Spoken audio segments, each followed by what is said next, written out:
Dewa Perang Yesikai. Bab 1531.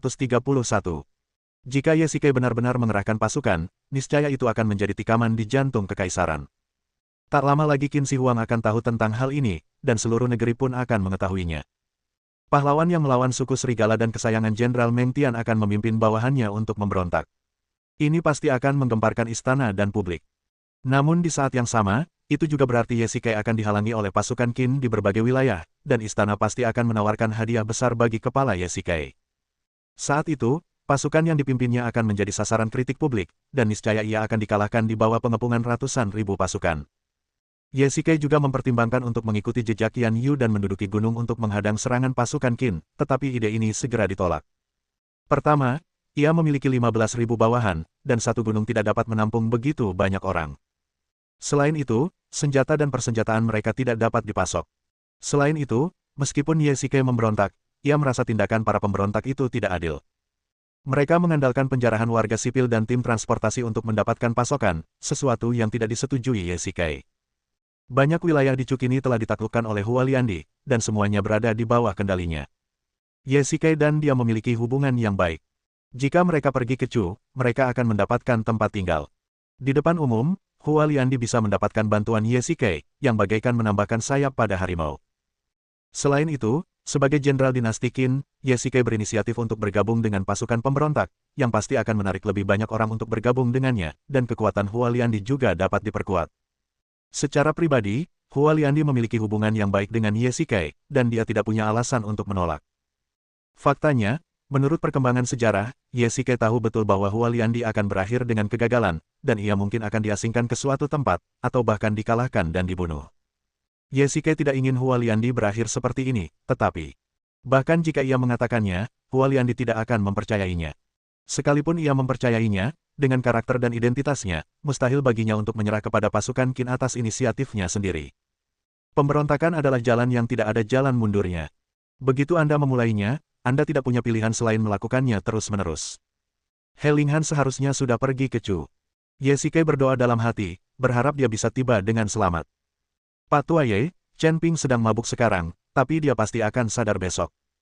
Pak Tuaye, kalau kita mulai memberontak besok, kita tidak boleh menahannya di sini. Baiklah, karena kita sudah memutuskan, ayo kita lanjutkan. Yesikai mengangguk. Jika dia membunuh Chen Ping, dia tidak akan pernah bisa kembali. Baiklah, aku akan menjaganya.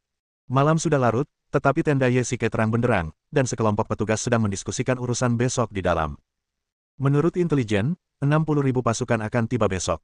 Ditambah dengan 30.000 pasukan yang dipimpin Han Hao, total pasukan lawan adalah 90.000. Yesikai menunjuk peta. 15.000 orang melawan 90.000, kontras yang sangat besar, bahkan jika Meng Tian yang memimpin, ia mungkin akan kewalahan. Kenapa, kamu takut? Canda Yesikai saat melihat wajah serius para petugas. Jenderal, kami sama sekali tidak pengecut. Jika kami takut, kami tidak akan mengikuti Anda, jawab seorang kapten. Ya, kami bersedia mematuhi perintah Anda. Jangan khawatir, semuanya. Aku sudah membuat rencana. Yesikai menghiburnya, meskipun mereka beranggotakan 90.000 orang, kita bukan hanya 15.000 orang. Yesikai mengalihkan pembicaraan, membuat semua orang bingung dan tercengang. Apa maksudmu, Jenderal? Selain 15.000 tentara, kami juga memiliki 120.000 warga sipil. Kata-kata Yesikai mengejutkan, dan semua orang terkejut setelah mendengarnya. 120.000 warga sipil yang disebutkan Yesikai tentu saja merujuk pada penduduk desa dalam radius 80 km. Tentara akan mengawal mereka ke lokasi jatuhnya meteorit, membantai mereka semua, dan menghancurkan tubuh mereka bersama meteorit tersebut. Jadi, di lokasi kejadian, selain 90.000 tentara, terdapat 120.000 warga sipil. Jika mereka dapat dimanfaatkan dengan baik, mereka pasti akan menimbulkan kekacauan. Jenderal, apakah Anda ingin rakyat melawan? Tentu saja tidak. Yesikai langsung menolak. Warga sipil itu tidak bersenjata dan tidak sebanding dengan pasukan Qin yang bersenjata lengkap. Jika mereka melawan, mereka akan mencari kematian. Tapi kita bisa memanfaatkan mereka untuk menciptakan kekacauan.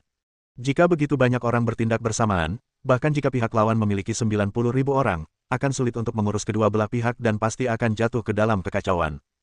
Pada saat itu, kita tidak akan menghadapinya sendirian, jelas Yesikai. Sebenarnya, ia tahu betul bahwa mustahil baginya untuk menyelamatkan ratusan ribu orang itu. Begitu kedua belah pihak saling bertarung, meskipun Yesike memiliki kemampuan hebat, ia tidak dapat menghindari pembantaian banyak orang. Tapi setidaknya, ia bisa menyelamatkan sebagian besar dari mereka. 5 mil dari tempat meteorit jatuh, terdapat sebuah lembah yang mengarah langsung ke gunung. Ini memberi kita peluang besar. Setelah kita berhasil, kita akan segera mengorganisir orang-orang untuk mengungsi ke lembah, dan kita akan menempatkan tentara di sana terlebih dahulu untuk menjaga pintu masuk lembah dan menghalangi pengejaran. Yesike menandai sebuah tempat di peta. Jaraknya 5 mil dan dapat dicapai dalam 2 batang dupa waktu.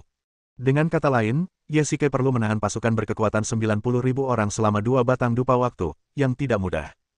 Sangguan, kau pimpin 3.000 pemanah untuk menjaga pintu masuk lembah dan bertanggung jawab melindungi mundurnya rakyat ke lembah. Ingat, kau harus mempertahankannya, perintah Yesike. Yetua, karena aku bersedia mengikutimu, aku siap mati.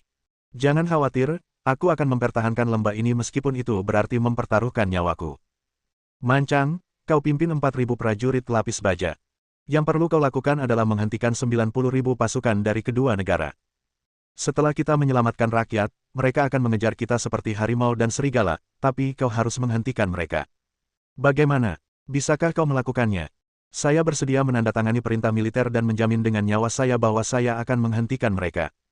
Mancang berlutut dengan satu lutut dan nada penuh tekad. Ada alasan mengapa Yesike mempercayakan tugas penting ini kepada Mancang. Mancang adalah jenderal terkuat di bawah komandonya dan piawai dalam pertempuran sengit. Pasukan lapis baja di bawah komandonya juga dilatih sesuai dengan ajaran Wei Wusu. Mereka memiliki baju zirah yang berat dan kemampuan bertahan yang sangat baik. Jika mereka ditempatkan dalam formasi militer, mereka dapat mengalahkan 100 musuh sendirian. Mengenai serangan mendadak terhadap musuh dan gangguan terhadap formasi mereka, kavaleri akan bertanggung jawab. Wan Qiyuan, apakah kamu yakin? Jangan khawatir, Jenderal. Baiklah, semua prajurit memakai syal merah di leher mereka untuk mengenali kawan atau lawan. Selain itu, setiap orang harus membawa persediaan makanan kering untuk 3 hari. Setelah kita berhasil, kita akan berangkat semalaman dan menuju Chu. Pasukan Qin dari semua wilayah akan mengejar kita, jadi semakin cepat kita mengungsi, semakin aman kita. Kecepatan adalah kunci dalam perang. Mengerti? Saya akan mematuhi perintahmu. Saya akan mematuhi perintahmu. Bab 1532. Yesike dan Sangguan Jian duduk di tempat yang tinggi, memandangi kawah meteorit di bawah, keduanya merasa sangat sedih. Mereka semua adalah jenderal tentara Qin sebelumnya, dan mereka berjuang untuk kekaisaran ini. Meskipun mereka harus membentuk pasukan sekarang, mereka masih merasa sedikit bersalah. Besok, mantan rekan seperjuangan itu akan menjadi lawan dalam pertempuran, dan siapapun mereka akan merasa kasihan karenanya. Sangguan, kau mengikutiku untuk memberontak terhadap istana. Apa kau menyesalinya sekarang? Tanya Yesike tiba-tiba. Pak Tua Ye, maukah kau mendengar kebenarannya? Tanya Sangguan Jian sambil menoleh. Omong kosong, tentu saja aku ingin mendengar kebenarannya, canda Yesike. Sejujurnya, saya sedikit menyesalinya. Sekarang kami punya gaji yang tidak bisa dibelanjakan setiap bulan, ditambah imbalan dari pemerintah daerah, saya bisa membeli 2 rumah di mana saja dan hidup tanpa khawatir soal makanan dan pakaian. Sangguan Jian menyesap anggur dan berkata sambil tersenyum. Saat itu, ia tiba-tiba mengganti topik pembicaraan dan berkata, waktu kecil dulu, saya suka berkelana. Saya tidak punya cukup makanan atau pakaian hangat, dan saya sering diganggu oleh beberapa bandit. Jadi saya selalu ingin hidup mapan tanpa khawatir soal makanan dan pakaian. Kemudian, saya bekerja sebagai pekerja kontrak dan pelayan, tapi itu hanya untuk mencari nafkah. Ini pertama kalinya Sangguan Jian bercerita tentang masa lalunya kepada Yesike. Ternyata ia juga terlahir dalam kemiskinan. Yesike sangat memahaminya. Pengalaman awal mereka agak mirip, hanya saja yang satu di masa dinasti Qin dan yang lainnya di masa modern. Kemudian, saya bergabung dengan tentara karena saya ingin bergabung dengan tentara Qin, melindungi warga desa saya, dan membiarkan mereka hidup stabil. Itulah sebabnya saya memutuskan untuk bergabung dengan Anda dalam pemberontakan melawan istana. Aku, Sangguan Jian, bisa kaya dan berkuasa, atau miskin dan melarat, tapi aku takkan pernah bisa menghunus pisau jagal melawan rakyat jelata. Jika aku membiarkan perilaku seperti itu, bukankah aku akan mendukung kejahatan? Aku takkan pernah melakukannya, kata Sangguan Jian tegas, sama seperti ia teguh ketika mendukung Yesike tanpa syarat. Baru pada saat inilah Yesike menyadari bahwa Sangguan Jian bersedia bergabung dengannya dalam pemberontakan melawan istana, sebagian karena persaudaraan, tetapi lebih karena keadilan manusia. Keduanya sepaham dan sama-sama tidak puas dengan keputusan istana. Mereka rela melewati api dan air demi rakyat jelata. Inilah seorang prajurit sejati. Ye Shike tahu betul bahwa bahkan di antara 90.000 pasukan Qin, banyak yang enggan melaksanakan perintah rahasia ini. Tidak ada seorang pun yang terlahir sebagai pembunuh, tetapi mereka juga tahu konsekuensi dari ketidakpatuhan terhadap perintah militer. Nyawa mereka akan terancam, dan keluarga mereka juga akan terlibat. Dalam keputusasaan, mereka hanya bisa melawan hati nurani dan membunuh. Dari sudut pandang tertentu, mereka lebih seperti korban yang dipaksa. Ye Shike tidak menyukai penculikan moral, jadi dia tidak menyalahkan orang-orang ini. Keduanya duduk di gunung, menunggu fajar. Hari berikutnya. Cepat, ikuti aku. Orang-orang yang di belakang, jangan tertinggal. Ayo cepat. Begitu langit cerah, banyak penduduk desa dikawal ke sana oleh tentara. Banyak orang kebingungan dan ketakutan, dan banyak anak-anak serta bayi tak kuasa menahan tangis. Suasana menjadi sangat kacau. Pak, ada apa? Kenapa kita harus ke sini? Tanya seorang lelaki tua yang bersandar pada tongkat kepada seorang prajurit di sebelahnya. Kenapa banyak bicara? Cepat ikuti aku. Prajurit berkuda itu mengayunkan cambuknya, menggiring orang-orang ke arah meteorit itu. Tak lama kemudian, debu mengepul di kejauhan. Puluhan ribu orang berbondong-bondong ke sini, sungguh spektakuler. Orang-orang ini berasal dari puluhan desa di sekitarnya. Beberapa desa sangat makmur, dengan lebih dari 10.000 penduduk. Mereka semua terdorong ke sini, seperti sebuah migrasi. Jauh sekali. Ye Shike secara pribadi memimpin 5.000 prajurit untuk menjaga kawah meteorit. Masing-masing prajurit mengenakan syal merah di kerahnya. Selama ada kesempatan, para prajurit akan bertindak dan menyelamatkan warga sipil yang berada di tengah kekacauan. Jenderal, kapan kita bertindak? Tanya seorang perwira. Jangan khawatir, semua pasukan akan tetap di sini dan menunggu perintahku. Ya, beberapa jam kemudian. Ratusan ribu warga sipil terbagi dalam lebih dari 20 wilayah dan dikelilingi barisan tentara bersenjata lengkap. Han Hao menunggang kudanya, menatap segala sesuatu di depannya dengan ekspresi serius. Pak, haruskah kita mulai sekarang? Kalau kita tunda, akan sulit bagi kita mengendalikan situasi begitu hari mulai gelap. Baiklah, mari kita mulai. Tunggu sebentar. Tiba-tiba, sebuah suara terdengar di belakang Han Hao. Orang yang datang adalah Ye Shike.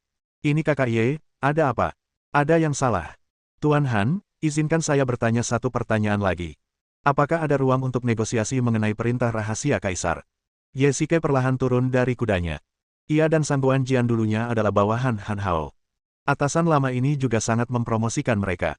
Setiap kali ada prestasi, ia pasti akan memikirkan mereka berdua.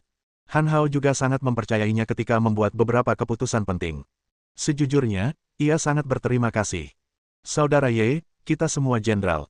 Sudah menjadi kewajiban kita untuk mematuhi perintah. Apakah menurutmu aku bersedia melakukan ini? Namun, tidak semua orang bisa bertindak sesuai keinginannya sendiri. Han Hao terus membujuknya, Saudara Ye, kamu juga harus lebih memikirkan dirimu sendiri. Kamu punya masa depan yang cerah. Aku sarankan kamu untuk berpikir 2 kali sebelum bertindak. Jadi, tidak ada ruang untuk berbalik. Sekali lagi, kau dan aku harus mematuhi perintah yang mulia Kaisar. Baiklah kalau begitu. Ye Shike membungkuk perlahan. Ini adalah penghormatan terakhirnya kepada atasan tua ini. Setelah hari ini, mereka akan berpisah. Aku permisi dulu. Ye Shike menaiki kudanya dan berbalik untuk pergi. Baiklah, sudah siang, ayo kita mulai, kata Han Hao kepada petugas di sampingnya. Baiklah, saya akan segera pergi dan memberitahu mereka. Bunuh dia. Membunuh. Tiba-tiba, terdengar teriakan keras dari belakang. Han Hao berbalik dan melihat debu mengepul dari formasi tentara di belakang. Formasi itu mulai berantakan, dan banyak tentara terlihat berlarian kemana-mana. Apa yang terjadi? Han Hao mengumpat. Sekarang adalah saat kritis dan yang paling ia khawatirkan adalah masalah. Lapor. Laporkan, sekelompok kavaleri langsung menyerbu ke belakang pasukan kita.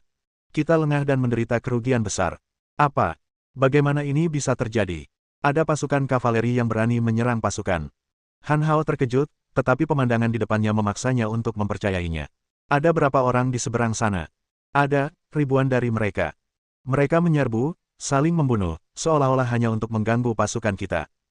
Cepat, biarkan Jenderal Li memimpin pasukan ke sana dan musnahkan mereka sepenuhnya. Ya, ribuan prajurit kavaleri, dan mereka terlatih dengan baik. Ini jelas bukan sesuatu yang bisa dilakukan pemberontak dan perampok biasa. Han Hao langsung mengerti bahwa orang-orang ini adalah bawahan Ye Shike. Bab 1533. Han Hao tidak pernah menyangka Ye Shike akan benar-benar memberontak. Sebagai orang kesayangan Jenderal Meng Tian, jika ia bisa tetap menjadi tentara, ia pasti akan memiliki masa depan yang cerah. Han Hao terkejut bahwa ia akan memberontak secara terbuka. Berikan perintah. Bunuh semua warga sipil ini. Jangan biarkan seorang pun hidup. Han Hao menghunus pedangnya dan berteriak keras. Ya, seorang utusan menunggang kuda cepat dan memacu kudanya menuju formasi militer di depan. Tuanku telah memerintahkan agar warga sipil dipenggal di tempat. Tuanku telah memerintahkan agar warga sipil dipenggal di tempat. Suara pembawa pesan itu sampai ke telinga tentara dan rakyat. Kakek, kau dengar itu? Para prajurit itu sepertinya bilang ingin membunuh kita. Ya, aku juga mendengarnya. Aku juga mendengarnya. Perintah pembantaian menyebar dari 1 orang ke 10 orang, dan dari 10 ke 100 orang, dan tak lama kemudian orang-orang mulai panik. Orang normal manapun yang mendengar ini tidak akan tinggal diam dan menunggu untuk dibunuh. Teman-teman desa, bajingan-bajingan ini ingin membunuh orang. Kita tidak bisa hanya duduk diam dan menunggu kematian. Ikuti aku. Seorang pria kekar berdiri dan berteriak keras. Ya, daripada menjadi domba yang harus disembelih, lebih baik kita bertarung sampai mati. Kita memberontak. Teruskan. Puluhan ribu orang bergegas menuju tentara. Mereka semua adalah warga sipil tak berdosa, tetapi mereka tewas karena meteorit semacam itu. Namun, membunuh mereka bukanlah apa yang disebut kehendak Tuhan, melainkan mati rasa di pengadilan. Yesike tidak mengerti mengapa pengadilan lebih percaya pada meteorit semacam itu daripada orang-orang ini. Mungkin karena belum ada ilmu pengetahuan modern di era ini, dan Yesike tidak dapat menjelaskannya, tetapi pengadilan tidak akan pernah mempercayainya. Orang-orang hanya percaya apa yang ingin mereka percayai dan tidak peduli dengan kebenaran. Yang bisa ia lakukan hanyalah melindungi orang-orang ini. Tembak. Seorang jenderal berteriak keras di dalam pasukan, tetapi para pemanah di garis depan tidak bertindak. Tunggu apa lagi? Cepat tembakkan anak panahmu. Siapapun yang berani melanggar perintah akan dihukum sesuai hukum militer. Sang jenderal menghunus pedangnya dan berteriak keras. Wus, wus, wus, wus. Ribuan anak panah jatuh dari langit seperti awan gelap, menutupi langit dan matahari. Dalam sekejap, ratusan penduduk desa di barisan depan tertembak panah dan jatuh. Busur dan panah otomatis tentara Qin yang kuat dapat melesat lebih jauh daripada busur dan panah otomatis ke-6 negara. Ini juga merupakan senjata ampuh untuk menyapu bersih ke-6 negara dan melawan suku serigala. Orang-orang ini tidak bersenjata dan bahkan tidak memiliki tempat berlindung. Mereka hanya bisa menunggu untuk ditembak panah. Orang-orang di belakang menahan mayat-mayat untuk menghindari hujan panah. Tentara bergerak maju dan membunuh mereka semua. Para prajurit di barisan depan mengangkat perisai mereka, dan prajurit di belakang mereka menghunus tombak mereka dan bergerak maju selangkah demi selangkah. Formasi pasukan itu bagaikan penghalang 4 sisi, mengelilingi orang-orang di tengah, bergerak maju ke 4 arah secara bersamaan, menyusut sedikit demi sedikit. Seorang pria pemberani dan kuat menyerbu ke depan, tetapi sebelum ia mengenai perisai, tubuhnya tertusuk tombak. Ratusan ribu orang terbagi menjadi lebih dari 20 wilayah. Han Hao membuat pengaturan seperti itu karena khawatir orang-orang ini akan menimbulkan masalah jika mereka berkumpul, jadi ia memisahkan mereka. Dengan cara ini, mereka dapat dikalahkan satu persatu. Jauh sekali. Saudara-saudara, pertempuran ini adalah pertempuran hidup dan mati. Apakah kalian takut? Yesike secara pribadi memimpin 5.000 prajurit, berdiri di depan pasukan, dan berteriak keras. Tidak, tidak, tidak. Baiklah, mari kita jungkir balikkan dunia ini hari ini dan selamatkan semua orang. Yesike menaiki kuda perangnya, menghunus pedangnya, memegang pistol di tangan kirinya dan pedang di tangan kanannya, matanya penuh dengan niat membunuh. Saya bersedia pergi bersama jenderal. Saya bersedia pergi bersama jenderal. Baiklah, semua prajurit, ikuti perintahku dan bunuh mereka. Yesike menunggang kudanya keluar dari formasi tentara, memimpin jalan, diikuti oleh beberapa wakil jenderal di sampingnya. Han Hao membubarkan penduduk sipil dan mengalahkan mereka satu persatu, yang juga memberi Yesike kesempatan. Jika 90.000 pasukan ini diatur dalam formasi militer, akan sulit bagi Yesike untuk mengalahkan mereka apapun yang terjadi. Dengan 5.000 tentara menghadapi 90.000 orang, rasanya seperti memukul batu dengan telur. Namun, kini 90.000 pasukan ini juga telah bubar, yang memberi Yesike kemungkinan untuk mengalahkan mereka satu persatu. Yesike menyerbu formasi tentara dan menembak satu orang langsung ke udara dengan satu tembakan. Dalam sekejap mata, ia telah membuka lubang di salah satu sisi formasi tentara. 5.000 tentara di belakangnya menyerbu seperti sekawanan serigala dan membunuh mereka dalam sekejap mata. Lihat, ada yang menyelamatkan kita di sana. Teman-teman, cepat ke sana. Melihat ini, orang-orang yang terkepung seakan melihat secercah harapan dan meraih sedotan penyelamat, lalu berlari ke arah Yesike. Teman-teman desa, ada lembah 5 mil di sebelah timur. Orang-orang kita ada di sana. Cepat lari ke sana. Teriak Yesike keras. Beberapa penduduk desa yang kuat dan berani bergegas maju dan bergabung dalam pertempuran jarak dekat. Mereka mengambil tombak dan pedang, lalu bergegas menuju pasukan Qin. Untungnya, Ye menyuruh bawahannya mengikatkan syal merah di leher mereka untuk menghindari cedera. Cepat, orang-orang, lari ke timur. Para prajurit pemberontak pun berteriak, dan rakyat jelata mendengarnya dengan jelas dan segera berlari ke timur. Teman-teman desa, tentara Qin sedang membantai saudara-saudara kita. Aku, Ye telah memutuskan untuk bangkit melawan. Bagi yang bersedia bergabung denganku, silakan angkat senjata dan zirah kalian, dan kami akan menyelamatkan semua orang yang tersisa. Sialan bajingan-bajingan ini, aku bersedia mengikuti Jenderal Ye. Orang-orang ini baru saja lolos dari pembantaian, dan mereka semua menahan amarah. Sekarang setelah mereka punya kesempatan untuk membalas dendam, tentu saja mereka akan memilih untuk bertarung sampai mati. Kita semua akan mati, jadi aku akan melawan mereka. Teman-teman desa, mari kita lawan mereka. Bagus. Banyak orang muda dan kuat mengambil senjata mereka dan bergabung dengan tim Ye. Perempuan, anak-anak, dan orang tua duluan, yang lain ikut aku. Ye berteriak keras, lalu bergegas ke formasi pasukan berikutnya sekaligus.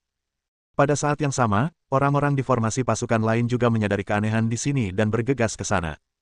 Semuanya, ikuti aku.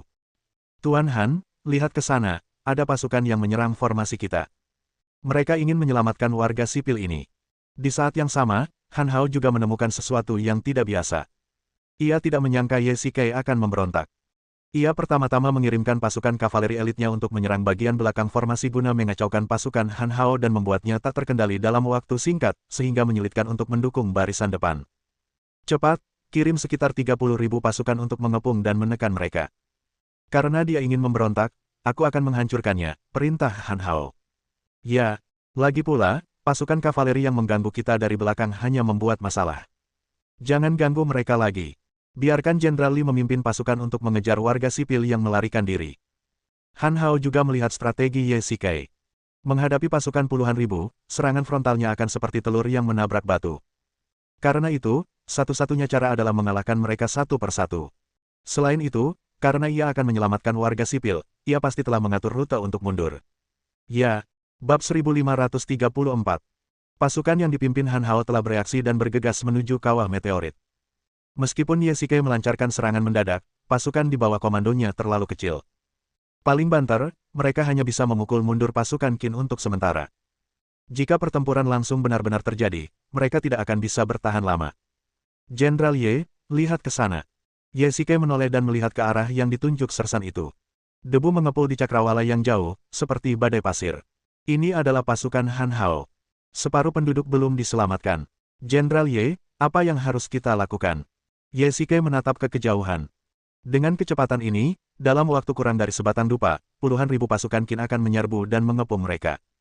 Kalian bawa tim untuk mengawal orang-orang ke lembah. Lagi pula, Han Hao pasti sudah mengirim pasukan besar untuk memburu orang-orang itu. Segera beritahu Mancang untuk memimpin pasukan lapis baja menghadapi musuh. Kita harus menghentikan pasukan Qin. Ya, Ye memandangi beberapa prajurit yang tersisa dan orang-orang yang mengikutinya, dengan perasaan campur aduk. Lebih dari separuh orang masih dikepung oleh tentara, dan jika mereka tidak diselamatkan, mereka semua akan dibantai. Kalian semua, ikuti aku. Ye membalikkan kudanya. Pasukan Han Hao telah mengepung mereka dari kedua sisi. Ada puluhan ribu pasukan kavaleri dan ribuan kuda yang berlari kencang. Pemandangan ini saja sudah cukup untuk menakuti semua orang, tetapi Ye memimpin pasukannya jauh ke dalam wilayah mereka, yang seakan-akan sedang mencari kematian. Lepaskan anak panahnya. Hirup-hirup. Panah berjatuhan, banyak warga sipil tertembak dan jatuh ke tanah. Ye mengayunkan pedangnya untuk menjatuhkan panah, dan saudara-saudara di sekitarnya berjatuhan satu demi satu. Mereka sudah mempertaruhkan nyawa, dan semua prajurit yang datang ke sini siap secara mental untuk situasi hidup dan mati. Jika tidak, menghadapi hujan panah seperti itu, bahkan kavaleri serigala pun harus menghindarinya. Ye bergegas masuk ke formasi tentara dan mengalahkan semua pasukan Qin di dekatnya. Melihat ini, warga sipil yang tersisa berlari ke arah ini. Hirup-hirup. Semuanya, cepat sembunyi. Hujan panah akan datang. Hujan panah menyelimuti langit. Ye terkejut dan mengambil perisai untuk menutupi kepalanya. Hujan panah berjatuhan, meninggalkan ratusan mayat di tanah. Tunggangan Ye juga terkena panah, tetapi kuda perang itu tidak gentar dan meringkik. Kuda itu tampak memiliki sifat manusia. Ia tahu bahwa ini adalah saat kritis dan ia menahan rasa sakit dan terus berlari. Cepat, kemari. Teriak Ye dan hanya 3.000 prajurit yang tersisa di sekitarnya yang berhasil menghadang serangan 30.000 orang. Hanya butuh 2 batang dupa agar semua orang bisa mengungsi. Setengah jam kemudian, Jenderal Ye, sebagian besar orang sudah dievakuasi. Sudah waktunya bagi kita untuk pergi juga. Ye Shikai berbalik dan melihat sekeliling. Semua orang berlarian menuju lembah di timur. Han Hao juga mengirim pasukan besar untuk memburu mereka, tetapi mereka tertahan oleh pasukan lapis baja dan tidak bisa bergerak maju. Baiklah, semuanya ikuti aku. Kita tidak bisa membiarkan satupun pemberontak lolos. Kita harus mengepung mereka. Saat itu, pasukan Han Hao telah mengepung semua orang, dan jalan menuju lembah terputus. Mancang dan Wan Qiyuan memimpin pasukan lapis baja dan kavaleri untuk menerobos masuk menyelamatkan mereka, tetapi mereka terblokir di luar.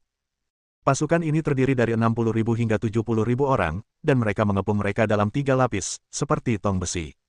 Jenderal, kita dikepung dan tidak bisa keluar. Kita dikepung. Ye Shikai menoleh dan melihat sekeliling. Memang, bala bantuan dari pasukan Qin telah mengepung mereka di 3 sisi, dan di belakang mereka terdapat kawah meteorit. Ini adalah situasi yang genting, dan tidak ada yang bisa melarikan diri dari sini. Dikelilingi musuh, semua orang memahami situasi mereka saat ini. Pilihan mereka adalah bertempur sampai mati atau menyerah. Namun, bahkan jika mereka menyerah, akhir dari pemberontakan adalah kematian. Ye Shikai tidak panik. Matanya setajam elang, seolah mencari celah.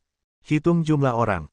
Laporkan kepada Jenderal, ada lebih dari 1.900 saudara, termasuk lebih dari 700 yang terluka parah.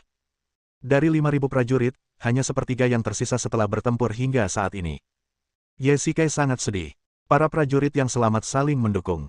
Terlalu banyak yang terluka dan butuh beberapa orang untuk membantu mereka. Sungguh pemandangan yang sangat tragis, bagi lebih dari 1.000 orang untuk berhadapan langsung dengan 50 atau 60.000 pasukan Qin. Ye Shikai tiba-tiba merasa lega. Mungkin dia benar-benar akan mati di sini hari ini. Jika memungkinkan, dia lebih suka membiarkan Mancang dan Wan Qiyuan segera mundur untuk menghindari korban yang tidak perlu. Jenderal, kami saudara-saudara tidak takut mati, mari kita lawan mereka. Ayo bertarung. Sekarang Ye Shikai tengah berjuang dalam pertarungan hidup atau mati, dan semua orang mengerti bahwa mereka tidak akan bisa lolos dari kematian hari ini. Pada saat ini, seorang jenderal berkuda muncul dari pasukan Qin, Han Hao. Pengkhianat, istana memperlakukanmu dengan baik, tapi kau malah memimpin pasukan untuk memberontak. Apa kau masih punya hati nurani? Han Hao mengumpat keras. Haha, hati nurani, masih pantaskah kau menyebut kata hati nurani? Ye Shikai memandangi mayat-mayat warga sipil yang berserakan di tanah. Kebanyakan dari mereka terbunuh oleh panah, dan banyak yang ditusuk hingga tewas oleh tombak. Mendengar kata-kata Han Hao, ia tertawa terbahak-bahak. Ini sungguh ironi. Sejak ia pergi ke dinasti Qin, ia tidak pernah segila ini. Jika mereka punya sedikit hati nurani, mereka tidak akan melakukan hal sekejam itu. Gelombang amarah membuncah di hati Ye Shikai, dan ia menggenggam pedangnya erat-erat. Saudara-saudara, maukah kamu mengikuti aku dan berjuang dengan baik? Saya bersedia bertarung dengan jenderal. Bagus sekali, berbarislah untuk menghadapi musuh. Ye Shikai turun dari kuda perangnya. Kuda perang ini diberikan kepadanya oleh Sang Guanjian saat ia berada di desa Sangsui. Meskipun kuda itu bukan kuda yang sangat baik, ia telah menemaninya di medan perang, dan tentu saja ia mulai menyukainya seiring waktu. Kakak, sepertinya kita tidak bisa keluar hari ini. Ye Shikai menepuk punggung kuda itu dengan lembut dan membisikkan sesuatu di telinganya. Kemudian, Ye Shikai tiba-tiba mengerahkan tenaga dan mencabut anak panah dari kuda itu, lalu merobek sehelai kain panjang dan membalut lukanya. Linger, aku harap kamu bisa sampai di Chu dengan selamat. Lepaskan anak panahnya. Bertemu musuh. Lembah. Cepat, biarkan orang-orang memasuki lembah secepatnya dan biarkan mereka pergi melalui jalan pegunungan. Selama mereka bubar, tentara Qin tidak akan bisa mengejar mereka lagi.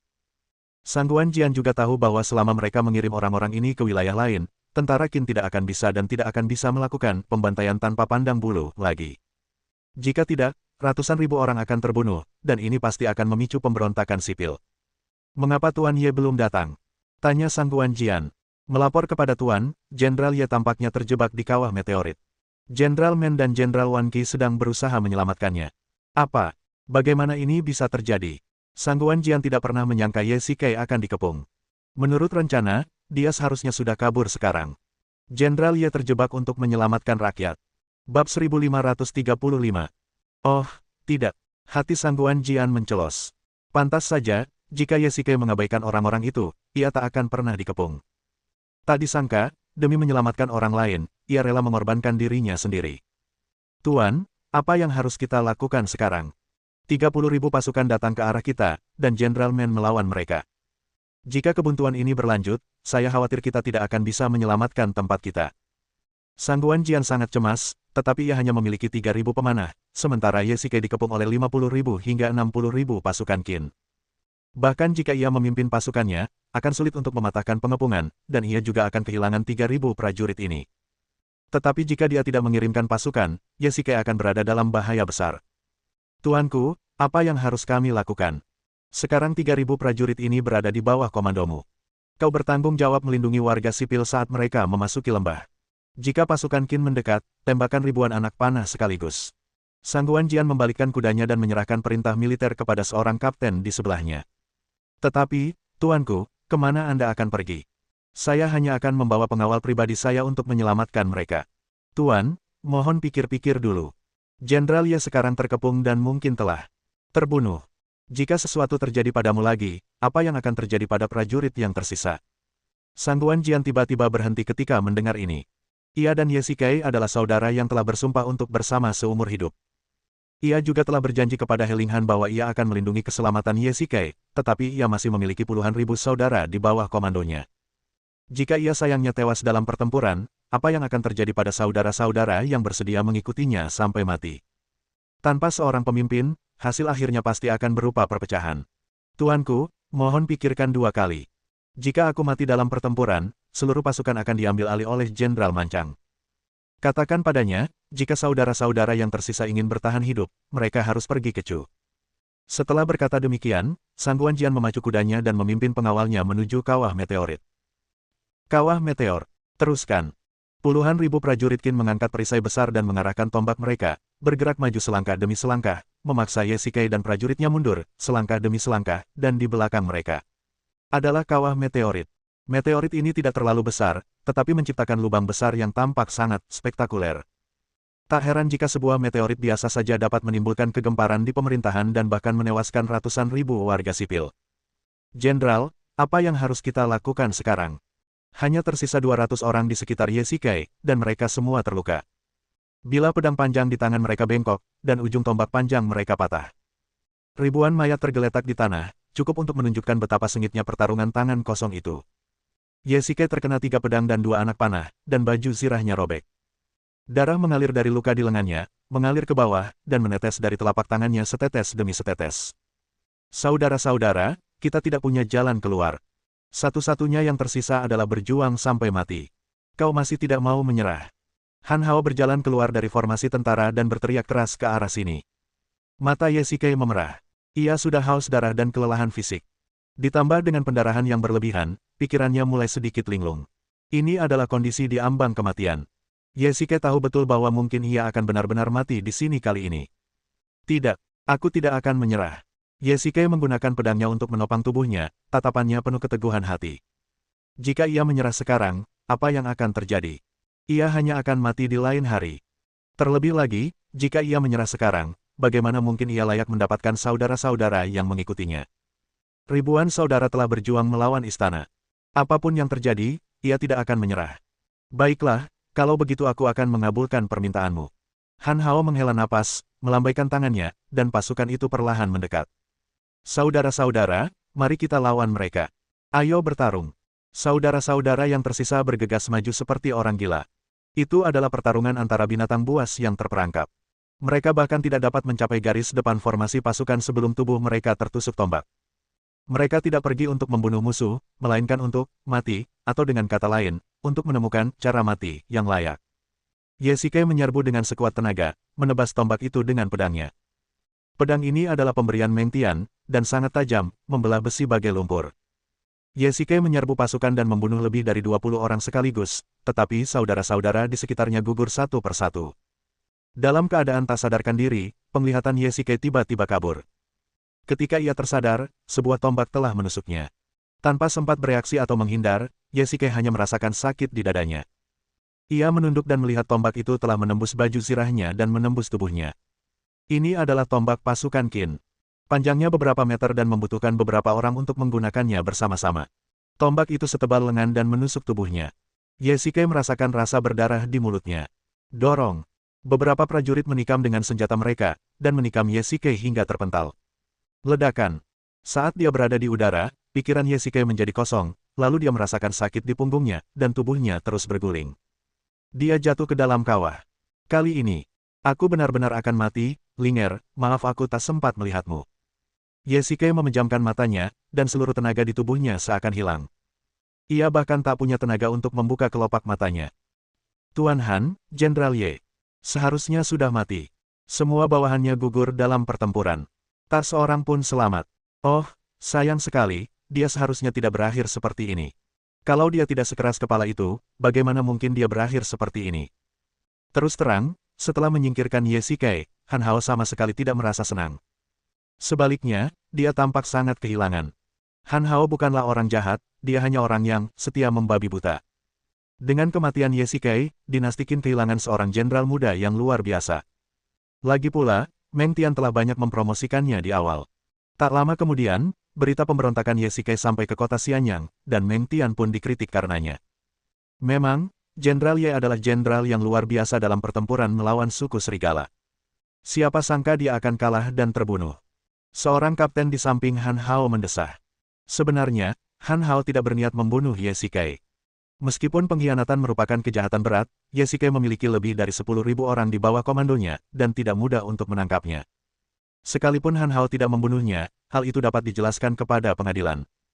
Bagaimanapun, perintah rahasia Kaisar adalah agar Han Hao membunuh warga sipil ini daripada mengambil nyawa Ye Shikai.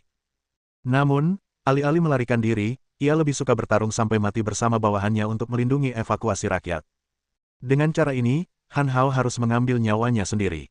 Saudara Ye, alangkah baiknya jika kau tidak terlalu gigih, gumam Han Hao. Temukan jasadnya dan kubur dia di tempat yang feng shui-nya bagus. Ya, bersambung.